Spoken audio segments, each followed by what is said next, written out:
ఈ రోజు నానా తండాలు పడుతున్నాను.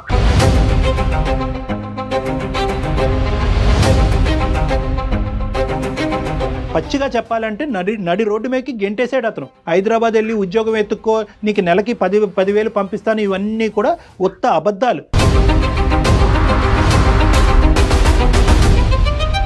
నా పరిస్థితి అలాగే ఉందండి. ఆ అమ్మాయికి అయితే ఎవరు లేరు. నాకు అమ్మ నాన్న అందరూ ఉండి కూడా నేను అనాథలా బతుకుతున్నాను. ఇక్కడ నాకు 1 కోటి రూపాయలు ఆస్తుంది.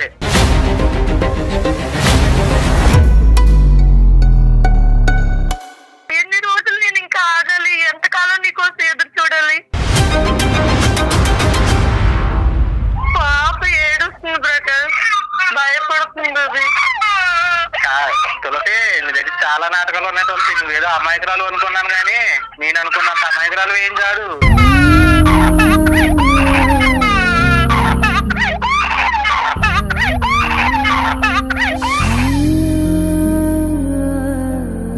నాకుంది తలకాయ పూటలు నాకు ఉన్నాయండి. ఆమెకున్న శక్తిని ఏదో ప్రపంచానికి చూపించడం కోసం పంపించినట్లేదు, ఆమెను వదిలించుకున్నట్టు అనిపిస్తోంది. చాలా క్లియర్ గా అర్థమవుతోంది.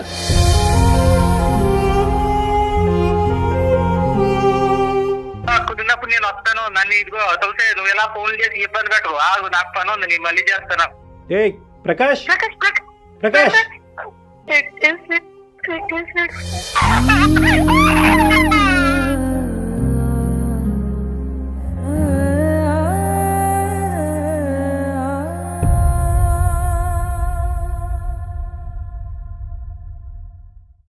సుమన్ టీవీ ప్రెజెంట్స్ అందమైన జీవితానికి స్వాగతం. నమస్తే కళ్యాణ్ గారు. కళ్యాణ్ గారు, ఈ రోజు నేను తీసుకున్న కేసు మెయిల్ నుంచి వచ్చింది కాదండి. మన బిల్డింగ్ కి బయటే సుమన్ టీవీ విమెన్ బిల్డింగ్ అని పేరు రాసి ఉంటుంది, మీరు గమనించే ఉంటారు. అయితే ఒక 2 days బ్యాక్ ఒక అమ్మాయి వచ్చిందండి. ఫీడింగ్ లో ఉన్న బేబీని తీసుకొని వచ్చింది నన్ను కలవాలని. ఎవరో ఏంటో పైకి రమ్మని చెప్పాను నేను. తను పాపను తీసుకొని పైకి వచ్చింది. తను కూర్చొని నాతో తన గాథ చెప్పినప్పుడు, తను పడుతున్న బాధ గురించి చెప్పినప్పుడు నిజంగా నాకైతే ఏడుపు వచ్చేసింది కళ్యాణ్ గారు. నేను చెప్పాను, ఇట్లా కాదమ్మా, నీ సమస్యకి ఇది కాదు పరిష్కారం. ఇట్లా కళ్యాణ్ చక్రవర్తి గారు ఉంటారు, అందమైన జీవితం అని మనం ఒక ప్రోగ్రామ్ చేస్తున్నాము, ఆ ప్రోగ్రాంలో కూర్చొని నువ్వు మాట్లాడగలుగుతావని అడిగా. ముందు ఓకే అన్నట్లుగా నింది. సరేనండి మీరు ఎప్పుడంటే అప్పుడు అంది. సరే ప్రోగ్రామ్ అరేంజ్ చేద్దాం కదా అనుకున్న టైంకి మళ్ళీ తనే వెంటనే ఒక 5 minutes లేదు మేడం నేను స్క్రీన్ మీద కనిపించలేను, కనిపిస్తే మళ్ళీ నాకు వేరే ప్రాబ్లమ్స్, పర్సనల్ ఇష్యూస్ చాలా రేజ్ అవుతాయి, అది కాకుండా ఏదన్నా మార్గం ఉంటే చెప్పండి అనింది తను. ఎక్కడ ఉంటున్నావమ్మా అంటే, ఇక్కడ నేను అమీర్పేటలో హాస్టల్లో ఉంటున్నాను. ఎలా ఉంటున్నావు అంటే బేబీతో సహా ఉంటున్నాను అంది. సరే మరి ప్రోగ్రాంలో మాట్లాడతావా అంటే సరే అంది.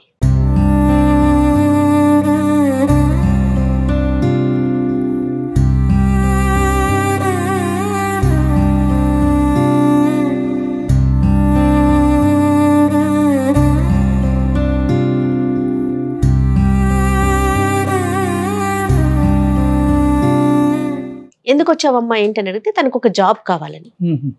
5 నిమిషాల్లో పాప గగ్గోలు పెట్టేస్తుంది. ఫీడింగ్ లో ఉన్న బేబీ అంటే 6 నెలల పిల్ల. మరి సరేనమ్మా పాపని మరి ఎవరు చూసుకుంటారు ఏంటి, నీకు ఉద్యోగం అంటే తను చెప్పిన దాన్ని బట్టి నాకు ఏదో ఒక జాబ్ ఇద్దాం అనుకున్నా, ఏదో ఒకటి చూద్దాం అనుకుంటే పాప అసలు ఆగనే ఆగదు. చిన్న పిల్లలు కదండి, ఎట్లా ఆగుతారు? ఫీడింగ్ లో ఉన్న బేబీ ఎట్లా ఆగుతుంది? ఎవరు చూస్తారమ్మా అంటే ఎవరు లేరు మేడం అంటది. సో మీతో మాట్లాడతానంటే ఒకసారి నేను టెలిఫోన్ లైన్ లోకి తీసుకుంటానండి.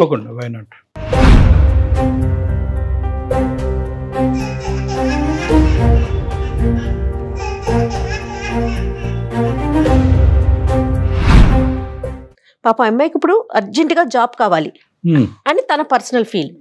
నాకేంటి జాబ్ కన్నా కూడా మీ సలహా కావాలనిపించిందండి నాకు. ఇప్పుడు జాబ్ చేయటం ఒకటే ఇంపార్టెంట్ కాదు కదమ్మా, ప్రాక్టికాలిటీ చూడాలి కదా. చంటి బిడ్డను ఎత్తుకుంటూ వెనకాల సపోర్ట్ లేకుండా ఏ ఉద్యోగం మాత్రం తను చేయగలదు? అస్సలు అసాధ్యం అండి. తులసి అండి పేరు. హలో అమ్మ, నేను జయాని అందమైన జీవితం ప్రోగ్రామ్ నుండి. నమస్తే మేడం. నమస్తే అమ్మా. నమస్తే. అదే చెప్పానమ్మా నీ గురించి ఇప్పుడే డాక్టర్ గారితో నేను. అయ్యో అదే నువ్వు స్క్రీన్ మీదకి రాలేకపోతున్నావని కూడా చెప్పాను డాక్టర్ గారికి, మన ఆఫీస్లోనే ఉన్నావన్నాను. ఒక్కసారి నీ సమస్యను ఒకసారి మాట్లాడుమా డాక్టర్ గారితో తులసి. ఆఫీసులో మన దగ్గర ఉన్న వాళ్ళకి ఎవరికైనా అప్పచెప్పు పాపని. అయ్యో ఒక్కసారి తీసుకోండి. చెప్పండి మేడం. ఇదిగో డాక్టర్ గారితో, డాక్టర్ కళ్యాణ్ చక్రవర్తి గారితో మాట్లాడమా. నమస్తే అమ్మా. నమస్తే అమ్మా తులసి. ఏంటమ్మా పాపని చూసుకోవటానికి కూడా ఎవరు లేరమ్మా? సార్ చెప్పాలంటే నాకంటూ ఎవరు లేరు సార్. పాపని నేను అసలు ఏం చెప్పాలో ఎక్కడ మొదలు పెట్టాలో నాకేం అర్థం కావట్లేదు సార్. చెప్పమ్మా చెప్పమ్మా. ఏ ఊరుమా? మాది ఒంగోలు మేడం. ఓకే. ఏం చదువుకున్నావమ్మా? సార్ నేనైతే పెద్దగా చదువుకున్నది ఏమీ లేదు. అయితే మాది లవ్ మ్యారేజ్. మాకు పాప 6 నెలల పాప ఉంది. నన్ను అసలు పాప వదిలి అరక్షణం కూడా ఉండలేదు. అయితే సార్ మా హస్బెండ్ అన్నారు, నాకు కొంచెం ఇబ్బందిగా ఉంది, ఊళ్ళో చాలా అప్పులు అయిపోయాను, నువ్వు వెళ్ళి ఎక్కడైనా కొంచెం వర్క్ చేసుకొని కొంతకాలం ఉండు, నేను తర్వాత జాయిగా వస్తాను. తర్వాత వస్తాడు కాదమ్మా, 6 నెలల పసిపాపను పెట్టుకొని నువ్వు ఉద్యోగం చేయాలి, ఆయన తర్వాత వస్తాడు. చాలా చిన్న పాప. అసలు అతను ఏం చేస్తుంటాడమ్మా? జేసీపీలో చేస్తారు సార్, డ్రైవర్ చేస్తారు, అందులో వర్క్ చేస్తారు జేసీపీలో. ఆయనకి 25,000 వరకు వస్తాయి సార్. మరి నువ్వేంటంట, నువ్వు ఊరు వదిలి ఎందుకు రావాలంటే మేము పెద్దల్ని ఎదిరించి పెళ్లి చేసుకున్నాం సార్. పెద్దలు ఎదిరించి పెళ్లి చేసుకున్నారు. Love marriage. Love marriage sir మాది. అయితే సార్ ఏంటంటే ఆయన నువ్వు వెళ్ళు, నేను ఏదో రకంగా వస్తాను అని చెప్పి నాకు నమ్మకం అయితే కుదిరిచ్చారు. కానీ ఇక్కడికి వచ్చి చూస్తే నాకు ఆ పరిస్థితి గాని ఆ సిచ్యువేషన్స్ గాని నాకు ఏమి కనిపించట్లేదు సార్. పాపని తీసుకుని ఎక్కడికన్నా వెళ్ళినా జాబ్ కోసం. అతనే ఊర్లో ఉంటాడమ్మా? అతనే ఊర్లో ఉంటాడు? ఒంగోలులో ఉంటారు సార్. మరి అక్కడ దొరకని ఉద్యోగం హైదరాబాద్ లో ఏంటమ్మా? అంటే అక్కడ ఏం దొరకదా నీకు చూసుకోవటానికి? అంటే మా వాళ్ళకి నువ్వు ఇష్టం లేదు, ఇక్కడే ఉంటే నాకు కుదరట్లేదు, కొద్ది రోజులు నువ్వు దూరంగా వెళ్ళు, 10,000 ఇస్తాను, ఆ 10,000 పట్టుకొని నువ్వు ఎక్కడైనా ఉండి ఒక 2 నెలలు నువ్వు మెయింటెనెన్స్ చేసుకో, చేసుకున్న తర్వాత డబ్బులు ఏమన్నా అవసరం అయితే మళ్ళీ నేను పంపిస్తాను. ఎన్ని ఇయర్స్ అవుతుందమ్మా మీకు పెళ్ళయి? మాకు 2 years అయ్యింది మేడం మ్యారేజ్ అయ్యి. అంతకుముందు ఎంతకాలం పరిచయం అమ్మా? ఎంతకాలం ప్రేమించుకున్నారు? అది 1 year పరిచయం మేడం. 1 year పరిచయం అయ్యింది, తర్వాత పెళ్లి చేసుకున్నారు. 2 years అయింది. పెద్దల సమక్షంలో పెళ్లి అయిందమ్మా? మీ అమ్మగారు నాన్నగారు? అమ్మ నాన్న నాకు చనిపోయారు సార్. చిన్న వయసులోనే నాన్నగారు చనిపోయారు. తర్వాత అమ్మ దగ్గర నేను పెరుగుతూ వచ్చాను. ఓకే. నీ సపోర్ట్ ఎవరమ్మా? నీ అంటూ వాళ్ళు ఎవరున్నారు నీకు? నాకంటూ ఎవ్వరూ లేరు. అసలు నా జీవితంలో ఎవ్వరూ లేరు. నేను అందరినీ కోల్పోయి అనాథ కింద బ్రతుకుతున్న సమయంలో ఈయన నా జీవితంలోకి వచ్చారు.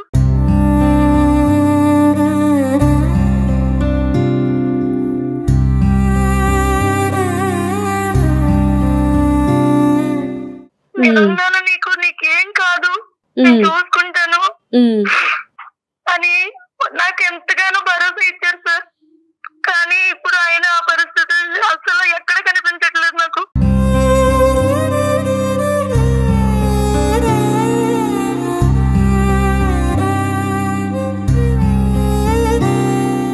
నువ్వు వెళ్ళు, మా వాళ్ళకి నేను అసలు ఇష్టపడతలేదు, వాళ్ళు నిన్ను చూస్తేనే కోపడుతున్నారు, నన్ను కూడా చేరనీయట్లేదు, నాకు ఇవ్వాల్సిన అమౌంట్ కూడా ఇవ్వట్లేదు, రావాల్సిన ఆస్తి కూడా ఇవ్వనంటున్నారు అనేసి మొత్తానికి మాట్లాడడమే మానేస్తున్నారు, ఫోన్ కూడా చేయట్లేదు.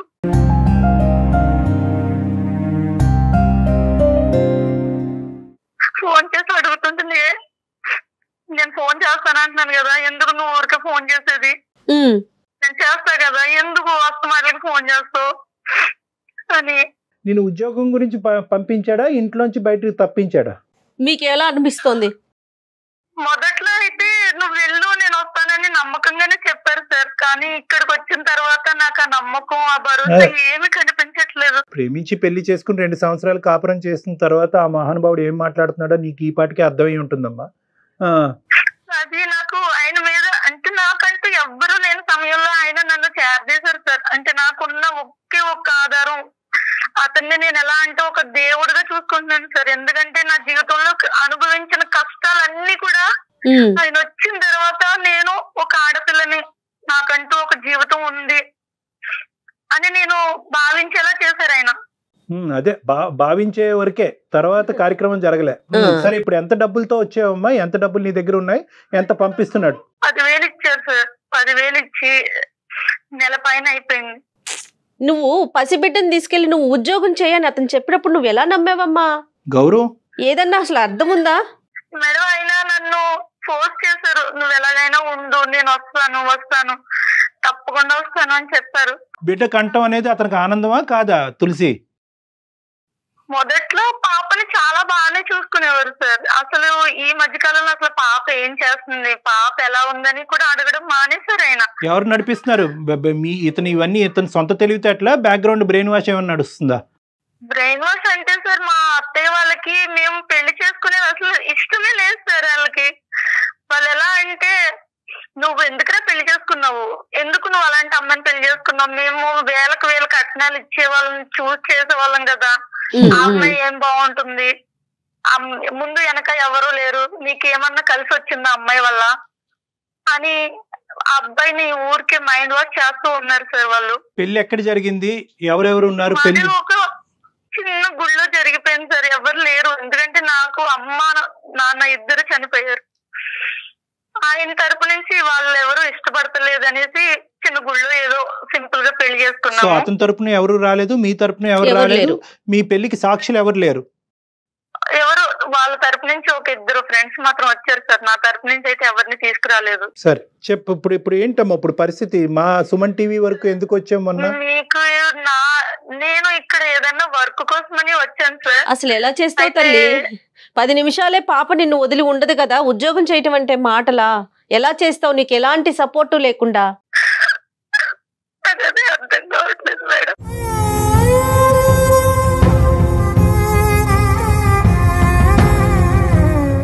అసలు నాకు నా జీవితం తలుచుకుంటేనే బాధ వస్తుంది మేడం. చిన్నతనంలోనే నాకు నాన్న చనిపోయి అమ్మ దగ్గర ఉన్నాను. అమ్మ చనిపోయింది. అమ్మ చనిపోయిన తర్వాత నేను పూర్తిగా ఒంటరి అయిపోయాను.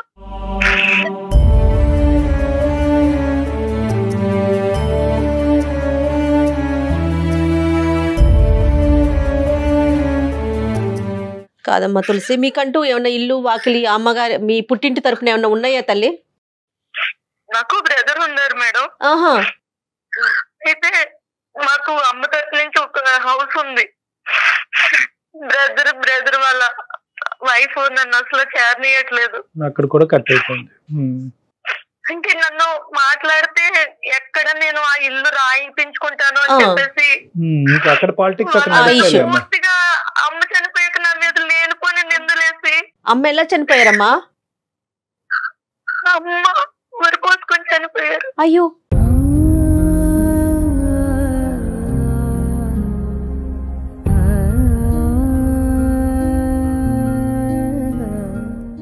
ఎట్లా, ఎందుకు?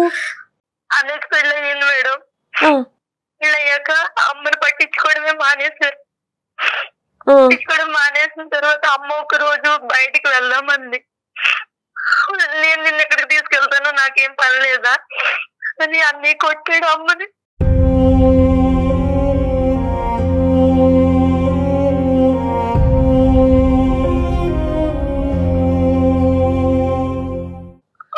అది తట్టుకోలేక అమ్మ సూసైడ్ చేసుకుంది.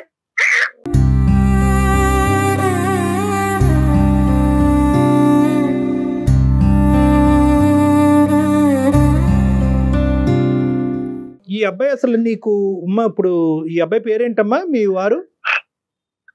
ఇది పేరు ప్రకాష్. ప్రకాష్ కి నీకు అసలు ఎలా జరిగిందమ్మా పరిచయం? అంటే ఇప్పుడు నువ్వు మీ ఇద్దరేమీ క్లాస్మేట్స్ కాదు, స్కూల్ మేట్స్ కాదు, అసలు ఎలా పరిచయం అయింది? అతను ఏం చూసి నమ్మేవు? వర్క్ చేస్తూ ఉండేదాన్ని సార్. ఓకే. లాక్డౌన్ టైంలో వెహికల్స్ ఏమీ ఉండేవి కాదు. ఓకే. ఆ టైంలో నేను ఎక్కడికి వెళ్ళాలి, ఎలా రావాలి అనేది కన్ఫ్యూజన్ ఉండేది సార్ నాకు. అయితే ఆ టైంలో ఈయన నాకు రోజు లిఫ్ట్ ఇవ్వడం. ఈ లిఫ్ట్లతోనే వస్తుంది సగం ప్రాబ్లం. ఆయన మంచిగా మాట్లాడు, ఆ మాటలకి నాకు ఎవ్వరూ లేకపోవడంతో ఆ మాటలు నాకు చాలా అంటే ఊరికి ఎంతంటే నేనున్నాను నీకు, ఎందుకు నీకు అన్నంత ధైర్యం కలిగించింది సార్. అతను ఉన్నాడు అనే ధైర్యం నీకు వచ్చింది. ఒకప్పుడు అతనికి కావాల్సినటువంటి వాళ్ళు నిన్ను కాదు అంటే కనుక నీకు వెనక ముందు లేనప్పుడు నీ జీవితం ఏమవుతుందని ఒక్కసారి కూడా ఆలోచించలేదమ్మా? మరి నేను ఒక అనాథని, నాకు వెనక ముందు ఎవరు లేరు, మరి నేను నీ ఇంట్లోకి ఎంటర్ అవుతే నీకు ఓకే, కానీ వాళ్ళకి ఓకే కాకపోతే కనుక అప్పుడు నీ పరిస్థితి ఏంటి, నా పరిస్థితి ఏంటి అని అడిగేవా? ఆయన చాలా నమ్మకంగా చెప్పారు సార్, నేనున్నాను, నీకు ఏం కాదు, జీవితాంతం నీకు నేను తోడుగా ఉంటాను, నేను చనిపోయేంత వరకు నిన్ను విడిచిపెట్టను అని చాలా గట్టి నమ్మకంగా చెప్పారు సార్ ఆయన. ఆ మాటలకి నేను ఎవరు లేకపోవడంతో నిస్సహాయ స్థితిలో. ఇప్పుడు ఏంటి, ఇప్పుడు సడన్ గా అతను వచ్చినటువంటి మార్పు ఏంటి? ఎందుకు సడన్ గా బిడ్డ పుట్టగానే అతను ప్లేట్ ఫిరాయించడానికి ట్రై చేస్తున్నాడు? వాళ్ళ అమ్మగారు ఆస్తి ఇవ్వనని, ఆ అమ్మాయితో నువ్వు ఉంటే నువ్వు అమ్మాయితో కట్టుబట్టలతో నువ్వు బయటకు వెళ్ళిపో, నీకు నేను ఒక్క రూపాయి కూడా ఇయ్యను, నువ్వేం చేసుకుంటావో ఎలా బతుకుతావో నీ ఇష్టం అని చెప్పేసారు. ఇప్పుడు ఇది ఎక్స్పెక్టెడా కాదా? ఇప్పుడు ప్రకాష్ ఇది ఎక్స్పెక్ట్ చేశాడా? ఒకప్పుడు ఈ అమ్మాయిని తీసుకొస్తే కనుక ఈ విధంగా నా తల్లిదండ్రులు మాట్లాడతారు అనేది ప్రకాష్ ముందుగా ఎక్స్పెక్ట్ చేశాడా? ఎక్స్పెక్ట్ చేయనటువంటి అంశం అతను చెవి చూడటం వల్ల ఈ రోజు ఇలా మారిపోయాడా? నీకేమనిపిస్తుంది? ఆయన అప్పుడు అసలు అలా అనుకొని ఉండరు సార్, పర్వాలేదు మా ఊళ్ళు ఒప్పుకుంటారు, నేను నీది ఒక గొప్ప క్షమాగుణం, నీకు నువ్వు అన్ని క్షమిస్తూనే ఉంటావు. సో నువ్వేమంటావు అంటే కనుక అసలు వాళ్ళ తల్లిదండ్రులు ఈ విధంగా రియాక్ట్ అవుతారని చెప్పి అతను అనుకోలే. అతను మంచోడే. ఇప్పటికి మీ ఆయనకి 100కి 100 మార్కులు వేస్తున్నావు, ఇంకా ఎక్కువే వేస్తావేమో. నాకంటూ ఉన్నది ఇంకా ఆయనే సార్. జీవితంలో నేను బ్రతుకుతున్నాను అంటే నా పాప కోసం. అంతేనమ్మా, కానీ డబుల్ గేమ్ ఆడుతున్నాడమ్మా. ఒక బిడ్డను కన్నా తర్వాత ఒక చంటి బిడ్డతో పాలిచ్చేటటువంటి బిడ్డతో నిన్ను పచ్చిగా చెప్పాలంటే నడి రోడ్డు మీదకి గెంటేశాడు బిడ్డతో పాటు.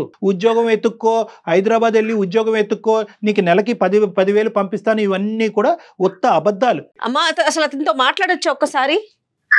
అతనేమనుకుంటున్నాడు? ఏమనుకుంటాడు దొంగడు? మాట్లాడితే మారుతారేమో అనే చిన్న ఖచ్చితంగా ట్రై చేద్దాం. చూపెట్టద్దు, కోపం చూపెట్టద్దు, అతన్ని నిలదీసేటటువంటి ప్రయత్నం చేయొద్దు. అవకాశం ఉన్నంత వరకు అతనికి బుద్ధి చెప్పి మీ ఇద్దరిని కలిపేటటువంటి ప్రయత్నం చేస్తాం. ఎందుకంటే ఇక్కడ నీతో పాటు బిడ్డ అన్యాయం అయిపోతుంది. ఒకసారి మరి అతన్ని కనెక్ట్ చేస్తావమ్మా, మాట్లాడతావా? ఒక్క నిమిషం సార్. ఓకే. ఎంత ఘోరం అంటే నాకు అసలు అమ్మాయిని చూస్తే భలే ఏడుపు అనిపించింది కళ్యాణ్ గారు. డైరెక్ట్ గా చూసాను కదా, బుడ్డ పాప, చిన్న పాపని వేసుకుని వచ్చేసింది. అది ఇంకా ఏం చెప్తోంది, నా ఫీడింగ్ కాబట్టి సరిపోతుంది, అదే బాటిల్స్ గానీ అలాంటి అయితే నేను ఎక్కడి నుంచి తాగించగలను అడుగుతోంది. ఎంత కష్టం అండి పసిపిల్లల్ని పెంచటం. హలో హలో ప్రకాష్, ఎక్కడున్నావు? తులసి చెప్పి ఇప్పుడే డ్యూటీకి వెళ్తాను. పాప ఏం చేస్తుంది? ఆడుకుంటుంది. నువ్వు ఎప్పుడు వస్తావు ఊరు నుంచి? ఎప్పుడు వస్తావేంటి, చెప్పాను కదా, ఈ లోపు నువ్వు ఏదైనా చూసుకుని అక్కడ ఉండమన్నాను కదా. నాకు అప్పులు ఇగో ఎక్కుతున్నాను, డ్యూటీ ఎక్కుతున్నాను, తీరాలి కదా. మరి ఎన్ని రోజులు నేను ఇంకా ఆగాలి? ఎంతకాలం నీకోసం ఎదురు చూడాలి? పాప గురించి నేను ఆలోచించాలి కదా. నువ్వు ఎన్నాళ్ళు ఉంటాను? నువ్వు ఇచ్చే అమౌంట్ ఇవ్వలేదు నన్ను. ఆ అమౌంట్ ఎన్నాళ్ళు సరిపోతుంది చెప్పు ఒక సిటీలో? కాదు తులసి, అన్ని చెప్పి పంపాను కదా. ఇప్పుడు మళ్ళీ ఇవన్నీ ఏంటి? ఇప్పుడు నీకు చెప్పాను కదా, నేను కూడా ఇక్కడ ఏమైనా ఆటుపాటు తిరుగుతున్నానా? ఒక చిన్న పిల్లని వేసుకుని నేను ఎలా బతకాలి చెప్పుకున్నావు రాకుండా? నేనేం వదిలేదు కదా. 10,000 ఎక్కడో పెట్టాను, హాస్టల్లో చూస్తారు పాపనే. ఈ లోపు నువ్వు ఏదో ఎత్తుక్కో, ఇలా ఫోన్ చేసి ఏడుపులు ఏడితే ఏంటిది?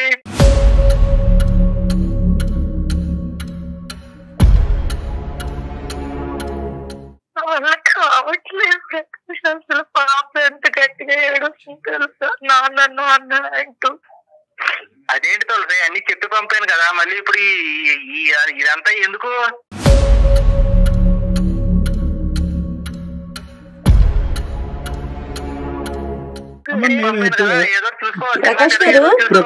విను, నేను అనుకోకుండా సుమన్ ఛానల్ కి వచ్చాను. సార్ మేడం లైన్ లో ఉన్నారు, ఒక్కసారి వాళ్ళతో మాట్లాడుతావా? ఏమనుకోవద్దు. ప్రకాష్ గారు నమస్తే అండి. నమస్తే అండి. తను తులసి మీ భార్య మా దగ్గరకు వచ్చిందండి. సుమన్ టీవీలో ఏదైనా ఉద్యోగం ఉంటే చూడండి మేడం అని పసిపాపని తీసుకుని వచ్చింది. సరే ప్రకాష్, ఇప్పుడు మా దగ్గర ఉద్యోగాలు ఏం లేవు, సో మేము ఆవిడకి టికెట్ కొని ఇప్పుడు మళ్ళీ ఒంగోలు పంపిస్తున్నాం. ఓకే, అంతవరకు మేము సహాయపడగలం. మీ అడ్రస్ చెప్తే కనుక బిడ్డని తల్లిని జాగ్రత్తగా అక్కడ చేర్చడానికి మేము ప్రయత్నం చేస్తాం, మా వంతు ప్రయత్నం. మా దగ్గర ఉద్యోగాలు లేవు. వెనక్కి పంపేయడం ఏంటండి? పోను ఇంకోటి ఏదైనా చూసుకుంటదండి అక్కడ, చూసుకుంటది. ఏంటి ఉద్యోగం చూసేదేంటి? చంటి పిల్లల్ని ఎత్తుకుని ఇప్పుడు ఉద్యోగాలు ఇక్కడికి ఎత్తుక్కోవడానికి హైదరాబాద్ రావాలా? మీ దగ్గర ఉద్యోగాలు దొరకవా? నిజంగా అమ్మాయి ఉద్యోగం చేయవలసినటువంటి అవసరం వచ్చిందా? నిజంగా ఉద్యోగం గురించి పంపించావా, వదిలించుకోవాలనుకుంటున్నావా? ఏంటి నీ ఉద్దేశం చెప్పు ప్రకాష్. తులసి ఏంటి ఇదంతా? ఏంటి నీకు ఆల్రెడీ నేను చెప్పి పంపాను కదా. ప్రకాష్ అర్థం చేసుకుని నేను ఇక్కడ జాబ్ కోసమనే వచ్చాను.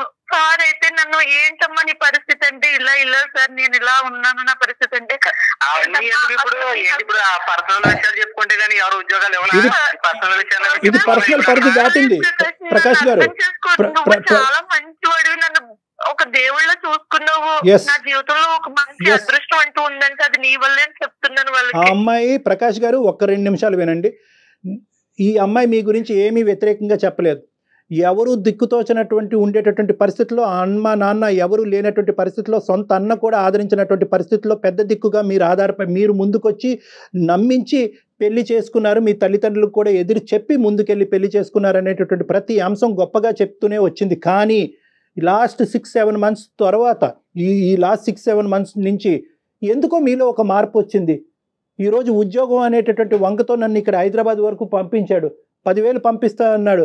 చేతులు ఆరికిపోతున్న డబ్బులు లేవు, చేతుల్లో దిక్కుతోచినటువంటి పరిస్థితి. నేను ఎలా బతకాలి? ఈ బిడ్డతో పాటు నేను ఎలా బతకాలి? నా పరిస్థితి అలాగే ఉందండి. ఆ అమ్మాయికి అయితే ఎవరో లేరు. నాకు అమ్మ నాన్న అందరూ ఉండి కూడా నేను అనాథలా బతుకుతున్నాను ఇక్కడ. నాకు 1 కోటి రూపాయలు ఆస్తుంది. కానీ ఎవరు మా ఇంట్లో నన్ను పురుక్కన్న హీరంగా చూస్తున్నారు. ఎవరు ఇంట్లోకి రానివ్వట్లేదు నన్ను.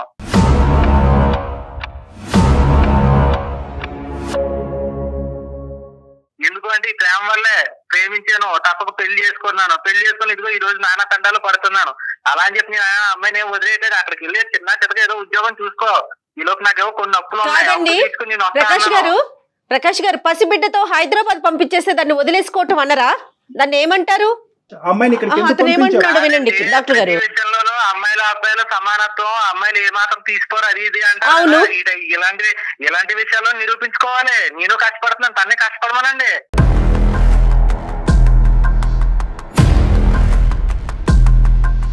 అప్పుడు ఆ బిడ్డను మీ దగ్గరే ఉంచుకోవచ్చు కదా. తన్నే కష్టపడమనండి, నేను ఇక్కడ ఏం తిరగట్లేదు కదా. కానీ ఇప్పుడు దీన్ని మీరు సమానం కోసం, ఆమెకున్న శక్తిని ఏదో ప్రపంచానికి చూపించడం కోసం పంపించినట్లేదు, ఆమెను వదిలించుకున్నట్టు అనిపిస్తుంది. చాలా క్లియర్ గా అర్థమవుతుంది. సమానత్వం గురించి, ఉమెన్ ఎంపవర్మెంట్ గురించి తర్వాత మాట్లాడుకుందాం. ఇది ఉద్యోగం గురించి పంపించావా, వదిలించుకోవాలనుకుంటున్నావా? ఫస్ట్ ఈ పాయింట్ క్లియర్ కట్. అమ్మాయి ధైర్యం చెప్పి నేను పంపితే నువ్వు ఉద్యోగం ఎత్తుకోకుండా ఈ పర్సనల్ విషయాలన్నీ చెప్పి ఏంటిది నేనేమో నీకు ధైర్యం చెప్పి పంపిస్తే వీళ్ళందరూ ఏమో నీకు భయపడుతున్నారా? భయపెట్టట్లేదు ప్రకాష్. ఒక ఆడపిల్లతో నువ్వు అసలు ఎలా బ్రతకగలుగుతున్నావమ్మా అంటే, సార్ నా పరిస్థితి ఇలాంటిది, నా హస్బెండ్ నాకు ఎంతో ధైర్యాన్ని ఇచ్చి పంపించారు. అయితే నాకు ఇక్కడ ఏం చెయ్యాలి, ఎలా బ్రతకాలనేది నాకు అర్థం కాక. ప్రకాష్ ఇది పర్సనల్ అనేటటువంటి అంశం దాటి, పర్సనల్ అనే అంశం దాటి ఇక్కడ ఒక కనికరం, ఒక హ్యుమానిటీ అనేటటువంటి అంశాల గురించి మనం మాట్లాడుకోవాల్సి వస్తుంది. కాబట్టి మీ పర్సనల్ ఏరియాలోకి మేము ఎంటర్ అవ్వాల్సినటువంటి అవసరం పడింది. ఇక్కడ నాకుండేటటువంటి పేరు, నాకుండే పలుకుబడితో నేను ఒంగోలులోనే మీ భార్యకి ఉద్యోగం ఇప్పిస్తాను, ఓకేనా? నేను ఇక్కడ ఉన్నానండి, తను అక్కడే హైదరాబాద్ ఏదో ఒక ఉద్యోగం చూసుకోమని పంపాను. ఇక్కడ ఉద్యోగం సబ్జెక్ట్ కాదండి. అక్కడ ఎత్తుకోవాలండి. ఉద్యోగం ఎత్తుకోకుండా ఇవన్నీ పంచాయతీలన్నీ పెట్టి నా పని పాడు చేసి కాదు ప్రకాష్, నేను వదిలేలేదు అని చెప్తున్నారు కదా. వేరే తోటకెళ్ళి ఉద్యోగం ఎత్తుకుంటది. బాబు ఇంకో ఉద్యోగం ఎత్తుకోవడం నేను ఒకటి ప్రకాష్ మొత్తం చెప్పి పంపుతాను. మళ్ళీ ఎలా మాట్లాడుతున్నావేంటి? ప్రకాష్ నా పరిస్థితి సార్ అక్కడ ఊళ్ళోనే ఉద్యోగం ఇప్పిస్తానంటున్నారు కదా, వచ్చేస్తాను ప్రకాష్. నాకు ఇక్కడ చాలా భయంగా ఉంది. అక్కడ ఎత్తుకో. నేనే వస్తాను, కొన్నాళ్ళలో వస్తాను. నాకు ఇక్కడ నాకు అప్పులు అవి తీరిన తర్వాత నేను వస్తాను. ఎన్ని సంవత్సరాలు ఏదో ఎత్తుకో. ఎన్ని సంవత్సరాలకు వస్తారు ప్రకాష్ మీరు? సంవత్సరాలు ఏంటండి, అదంతా కాదండి. నేను వస్తానండి, కొద్ది టైం పడుతుంది. మీరేమో మా ఆవిడని అలాగా భయపెట్టేసి మీరేమో నా ఇది భయపెట్టినట్టు అనిపిస్తుందా మీకు? పాప ఏడుస్తుంది ప్రకాష్, భయపడుతుంది. తులసి నీ దగ్గర చాలా నాటకాలు ఉన్నాయి తులసి. నువ్వేదో అమాయకురాలు అనుకున్నాను కానీ నేను అనుకున్నంత అమాయకురాలు ఏం కాదు.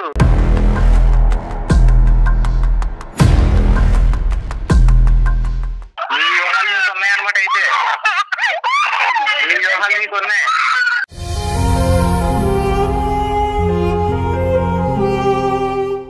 ఏంటి ఇందులో వ్యూహాలు కనిపిస్తున్నాయా మీకు? జీవితంలో ఇంక వ్యామోహం ఉంది ప్రకాష్, అర్థం చేసుకోవా కనీసం? అదే నిలబడమంటున్నాను కదా, నేను కష్టపడుతున్నాను ఎందుకు, ప్రేమ గురించే కదా, ప్రేమించాను తప్ప పెళ్లి తొక్కలోడు ప్రేమ కాదు. కానీ బాబు ప్రకాష్ ఒక్క నిమిషం నాన్న, తమ్ముడు ఒక్క నిమిషం. నీ బాధ్యత అనేటటువంటిది, నీ బరువు బాధ్యత అనేటటువంటిది బిడ్డను కన్నా తర్వాత 2 రెట్లు పెరుగుతుంది. ఆ బాధ్యత పెరిగినటువంటి సమయంలో ఆ అమ్మాయిని పెట్టి బేడ పట్టుకుని బిడ్డతో పాటు హైదరాబాద్ పంపించేసావు కదా, ఏది నీ బాధ్యత?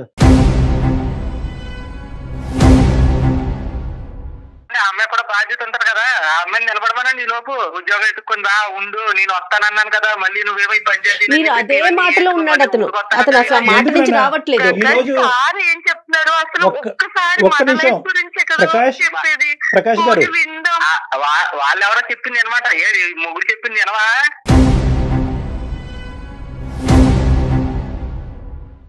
నేను ఏం చెప్పాను చెప్పు, అక్కడ ఏదో చూసుకోమన్నాను, దూరం వచ్చాను, ఎత్తుకో మరి ఉద్యోగాలు ఎత్తుకో. ఏం చేయాలండి అసలు? సొల్యూషన్ ఎవరు చేరదీయట్లేదు అసలు, ఆదరణే లేదు నాకు, నిలవ నేడు లేకుండా అయిపోయినట్టు అయిపోయింది.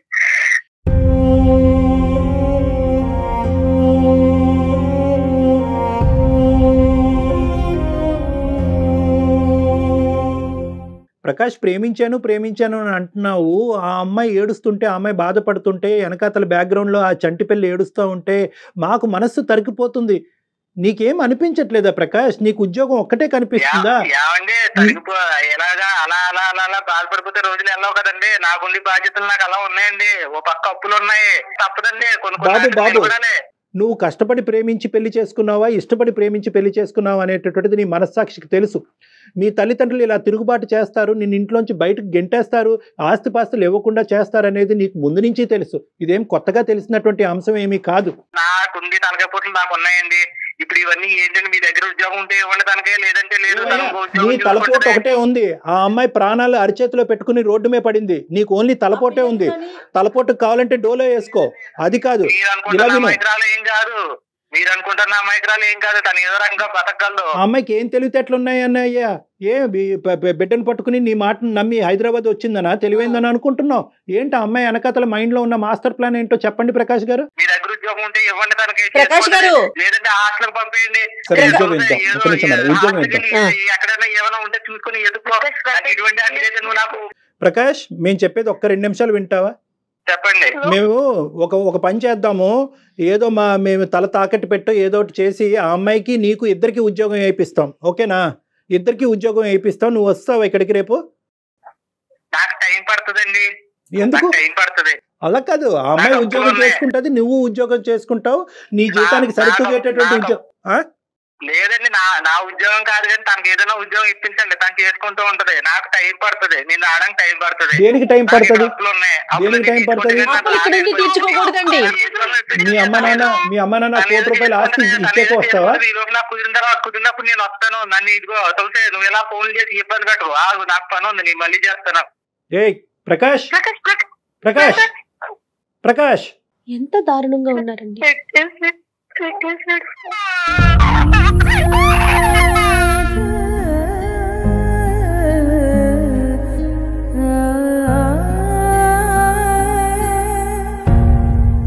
నీ అమాయకత్వమే తల్లి, నీ అమాయకత్వమే. అది ఎంత క్లియర్ గా తెలుస్తుందంటే, ఇలా కూడా ఆలోచిస్తున్నారమ్మా. ఇంకా కూడా పసిపిల్లని తీసుకుని ఎవరైనా ఉద్యోగానికి ఆయన పంపేయటం ఏంటి, నువ్వు వచ్చేయటం ఏంటమ్మా? ఏం నమ్మావు, ఏం పెళ్లి చేసుకున్నావో తల్లి? మనం ఇక్కడ క్లియర్ కట్ గా ఈ అమ్మాయి అసమర్థతని, ఈ అమ్మాయి వెనకాతలు ఎవరు లేనటువంటి దిక్కులేనితనాన్ని అతను ఉద్యోగం అనే అంశం చూపెట్టి బయటకు పంపించాడు. కానీ ఒకప్పుడు ఉద్యోగం అనే అంశం చూపెట్టకపోయినా కూడా, లేదు నేను ఏ ఉద్యోగానికి బయటకు వెళ్ళను అనే మాట ఈ అమ్మాయి ఆ రోజు ఎదిరించి అన్నా కూడా అప్పుడు పంపించేస్తుంది కదా మేడం. ప్రేమ అనేటటువంటి కవింపుతో ఆ అమ్మాయిని అనుభవించాలనే ఆనందంతో ఈ విధంగా చేసి అవసరం తీరాక రోడ్డు మీద మానవత్వం అనేదే కనిపించట్లేదు. ఇంకా తన ఏం మాట్లాడుతున్నాడండి? సమానత్వం అంటాడు, కాసేపు ఆడమగ సమానం అంటాడు, అప్పులు అంటాడు. ఏం లేదు మేడం, ఇవేమీ కాదు. బేసికలీ ఆ అబ్బాయితో మాట్లాడిన తర్వాత ఒక్కసారి ఈ అమ్మాయికి పుండుమే కారం చల్లటం కాదు కానీ అసలు వాస్తవాలు అనేటటువంటి ఇప్పటికైనా తులసికి అర్థం అవుతాయనే ఉద్దేశంతో నేను అంటున్నాను. ఈ అబ్బాయిని ఎవరో బ్రెయిన్ వాష్ చేశారో, తల్లిదండ్రులు ఒత్తిడి పెట్టారో, ₹1,00,00,000 ఆస్తి ఇవ్వలేదు అనేది ఏది నాకు ఇప్పుడు అనిపించట్లేదమ్మా. ఇదంతా కూడా క్లియర్ కట్గా ఒక గేమ్ ప్లాన్ ప్రకారం ప్రేమించాడు, పెళ్లి చేసుకోకపోతే గొడవ అవుతుంది కాబట్టి ఏదో తూతూ మంత్రంగా గుళ్ళో పెళ్లి చేసుకోవటం, ఎవరో ఇద్దరిని పిలవటం, ఫోటోలు అనేటటువంటి ఆధారాలు లేకుండా కాపాడుకోవటం, కేవలం నిన్ను ఒక వస్తువు కింద వాడుకోవటం, శారీరకంగా వాడుకోవటం, యాక్సిడెంట్లుగా నువ్వు పిల్లలు కనేసావు. పిల్లలు కనేసేటప్పటికి అప్పుడు అతనికి దిక్కుతోచినటువంటి పరిస్థితి వచ్చింది. ఇప్పుడు ఏదో వంక చెప్పి నిన్ను అక్కడి నుంచి బయటకు పంపించకపోతే కనుక అక్కడ ఏంటంటే ఇంకో పెళ్లి చేసుకునే దానికి అవకాశం ఉండదు, ఆస్తి తల్లిదండ్రుల దగ్గరికి వచ్చేటటువంటి ఆస్తి ఉండదు అనేటటువంటి రకరకాల అంశాలతో ఉద్యోగం అనే పేరు చెప్పి నిన్ను ఇక్కడి వరకు పంపించాడు. సో ఇంకా ఇతను క్లియర్ కట్ గా ఇతను దొంగ వ్యవహారం అన్నది మనకి బ్లాక్ అండ్ వైట్ లో ఇక్కడ కనిపిస్తుంది. అతని నో ఏంటంటే మీరే తులసి, మీరు మీ పాప, అతనికి నో అంతే. నువ్వు అనుకోలేదమ్మా ఒకప్పుడు, నువ్వు అనుకోలేదు నాన్న, కానీ నువ్వు అనుకున్నా కూడా అతను అక్కడ ఉండేటట్టుగా విధంగా అయితే నాకైతే కనిపించట్లేదు. ఏదో వంకతో ఏదో విధంగా వదిలే అమ్మా. నమ్మకాలతో ఏదమ్మా నమ్మకం అనేది, అది కనిపించాలి. జీవితం ఏంటో కూడా తెలియట్లేదు.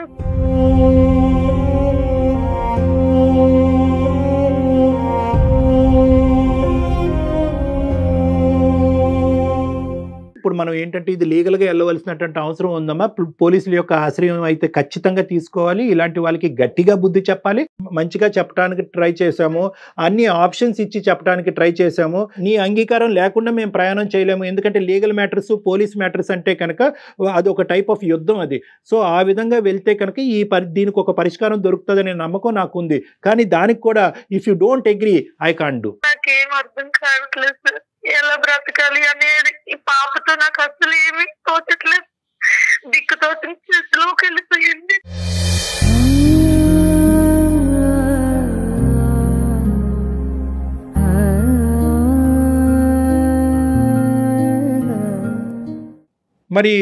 మరి పోలీస్ పరంగా మనం ముందుకు వెళ్ళటం కానీ, లీగల్గా ముందుకెళ్ళి అతన్ని శిక్షించి, లేదంటే అట్లీస్ట్ అతన్ని ఒక భయపెట్టి ఈ విధంగా కేసులు పెట్టచ్చు, పడచ్చు, నువ్వు జైల్లోకి వెళ్ళొచ్చు, నువ్వే కాదు నీ ఫ్యామిలీ మెంబర్స్ అందరి మీద కూడా ఈ ఉచ్చు బిగించుకునే దానికి అవకాశం ఉంది అనే విధంగా అతనితో ఆ విధమైనటువంటి కౌన్సిలింగ్ నడిపించి నీకు దగ్గర చేసే ప్రయత్నం మేము చేస్తే అది నీకు ఓకేనా అమ్మా? అంటే సార్ పోలీసులు అంటే మళ్ళీ అయిన తర్వాత నువ్వు నన్ను పోలీసులకి ఇచ్చావు, నేను నీ బిడ్డని నేను చేరదీయకపోతే నా పరిస్థితి. ఇక్కడ 3 ఆప్షన్స్ నేను చెప్తానమ్మా. ఆప్షన్ ఏ ఏంటంటే నేను అతనితో మళ్ళీ ఫోన్ లో మాట్లాడతాను, నువ్వు ఫోన్ పెట్టేసిన తర్వాత. ఆప్షన్ బి ఏంటంటే ఫస్ట్ ఆఫ్ ఆల్ నీకంటూ ఒక ఆశ్రయం కానీ, నీకంటూ చేసుకునేటటువంటి దానికి బిడ్డతో పాటు నువ్వు ఏదైనా చేసుకునే దానికి ఒక అవకాశం ఉంటే కనుక, ఉద్యోగ అవకాశము, ఒక ఆశ్రయం ఉంటే కనుక ఆ విధంగా కూడా మేము హెల్ప్ చేయడానికి ట్రై చేస్తాము. మన ప్రేక్షకుల్లో ఎవరైతే ఉన్నారో వాళ్ళు కూడా ఎవరైనా ముందుకు వచ్చినట్టుగా అయితే కనుక వాళ్ళ ద్వారా కూడా నీకు హెల్ప్ చేయడానికి ట్రై చేస్తాము. మూడో అంశం ఏంటంటే మంచిగా మాట్లాడుతూ ముద్దుగా మాట్లాడితే కనుక మీ భర్త లొంగేటటువంటి అవకాశం లేదు. ఎందుకంటే తడిగొడ్డుతో నీ గొంతు కోసాడు ఇక్కడ. కాబట్టి నేనేమంటున్నానంటే పోలీసులు అంటే కనుక వాళ్ళు ఏదో చెత్తగొట్టేసో హింసించో బాధ పెట్టరమ్మా. వాళ్ళు కూడా ఏంటంటే కౌన్సిలింగ్ ద్వారానే, ఎందుకంటే కౌన్సిలింగ్ ద్వారానే, ఆర్బిట్రేషన్, మీడియేషన్ ద్వారానే సాఫ్ట్ గానే ఇటువంటి సమస్యలకు పరిష్కారం చేయడానికి ఒక ప్రయత్నం చేస్తారు. బాబు నీ జీవితం ఇది, ఆ అమ్మాయి జీవితం ఇది, ఇలా అవబోతుంది, ఈ లేనటువంటి పక్షంలో అయినా కానీ నువ్వు మొండికేస్తే కనుక అప్పుడు నీ చట్టరీత్యా నీ మీద మేము ఇటువంటి స్టెప్స్ తీసుకోవడానికి అవకాశం ఉంటుంది అనే విధంగానే వాళ్ళు కూడా మాట్లాడతారు. అసలు మీరేమనుకుంటున్నారో చెప్పండి తులసి. ముందు అమ్మాయి ఒంటరిగా బతకలేదు మేడం. సమాజంలో పాపని తీసుకొని నేను ఒక్కదాన్ని బతకాలంటే అవ్వదు మేడం. చిన్నప్పటి నుంచి నేను ఒంటరిగా బ్రతికాను. ఆ బ్రతుకు మళ్ళీ నా కూతురికి కూడా అమ్మాయికి ఆప్షన్ ఇచ్చినా కూడా మనం ఇప్పుడు ఏంటంటే నువ్వు ఒంటరిగా బతకమని ధైర్యం. అదే మేడం, ఎందుకంటే మనం వీలైనంత వరకు 99.9% అతన్ని మెత్తగా చేసి, అతన్ని కాంప్రమైజ్ చేసి, అతన్ని లీగల్ గా గానీ, మెడికల్ గా గానీ, ఇంకో పరంగా గానీ, ఎందుకంటే ఈ అమ్మాయికి ఈ రోజు పెన్నం నుంచి పొయ్యిలో పడినట్టు అయింది. ఈ రోజు పరిస్థితి ఒంటరిగా ఉండి తన జీవితం ఏదో, తన ఉద్యోగం ఏదో, తన బాధలు ఏదో తను పడుంటే కనుక అనాథగా ఉన్నా కూడా భగవంతుడు నాకు ఒక దారి చూపెట్టాడని ముందుకెళ్ళి ఉండేది. ఇప్పుడు ప్రేమను ఉచ్చులో చిక్కున్న తర్వాత ఈ నవ్వు, ఇప్పుడు ఆ అమ్మాయి ఏమనుకుంటుంది, ఇది నా జీవితమే కాదు నా బిడ్డ జీవితం కూడా. ఈ రోజు నేను కఠినంగా ఒక నిర్ణయం తీసుకుంటే కనుక నా బిడ్డకి రేపొద్దు నేను ఏం చెప్తాను, ఏ సమాధానం చెప్తాను? చెప్తాను, అమ్మ నాన్నేడి అంటే ఏమని చెప్తానండి రకరకాల ప్రశ్నలతో. ఈరోజు మ్యాక్సిమం 99.9% ఈ అమ్మాయి ఏ దారైతే ఎంచుకుందో, ఏ భర్తతో అయితే ముందుకు వెళ్ళాలనుకుందో ఆ దారే రెక్టిఫై చేసి మనం ఇవ్వాల్సినటువంటి బాధ్యత మనమే ఉంది. ఇప్పుడు ఇమీడియట్ గా తక్షణ కర్తవ్యం ఏంటంటే కనుక నీకంటూ ఒక బ్రతుకు తెరువు కావాలి కాబట్టి, ఓకే, నీకు సానుకూలమైనటువంటి వాతావరణం, నీకు నీ బిడ్డకి సానుకూలమైనటువంటి వాతావరణంలో జయ గారితో ఇప్పుడే నేను అది మాట్లాడుతున్నాను. సుమన్ టీవీ వాళ్ళు కూడా నీకు ఏదో ఒక ఆశ్రయాన్ని ఇస్తారమ్మా, అంటే ఉద్యోగరీత్యా. ఓకే, అంటే ఇప్పుడు బిడ్డతో పాటు ఎలాగనేటటువంటి ప్రశ్న కూడా మేము ఇప్పుడు అదే మాట్లాడుకుంటున్నాము. అదే ఆలోచిస్తున్నాను కళ్యాణ్ గారు, ఎందుకంటే పసిబిడ్డ ఖచ్చితంగా తల్లి పక్కనే ఉండాలి. టెలికాలింగ్ అలాంటివి నేను నేర్పించి చేయించగలను గానీ పసిపాపని ఏం చేయాలి, ఎవరు చూసుకుంటారు? బిడ్డను కూడా మనము ఇక్కడే మనం ఆ ఏర్పాటు కూడా చేద్దాం అమ్మా. ఏదో ఒకటి చేద్దాం కళ్యాణ్ ఏదో ఒక ఉయ్యాలు ఏర్పాటు చేయటమో, లేదంటే ఒక ఆయమ్మని ఏర్పాటు చేసి బిడ్డని ఎత్తుకోవటమో ఏదో ఒకటి చేద్దాంలేండి. సో ఫస్ట్ ఆఫ్ ఆల్ అయితే కనుక అదైతే మాత్రం మేము నిర్ణయించుకున్నాము. నీ సమస్యకు ఒక పరిష్కారం చూద్దామమ్మా. ఉద్యోగ పరంగా నీకంటూ సుమన్ టీవీలో ఒక అవకాశం ఉంది, సరేనా? నేను ఏదో ఒక జాబ్ నీకు చూసి పెడతాను, పాపను కూడా ఇక్కడే ఉంచుదాం. ఓకే అమ్మా, ధైర్యంగా ఉండు.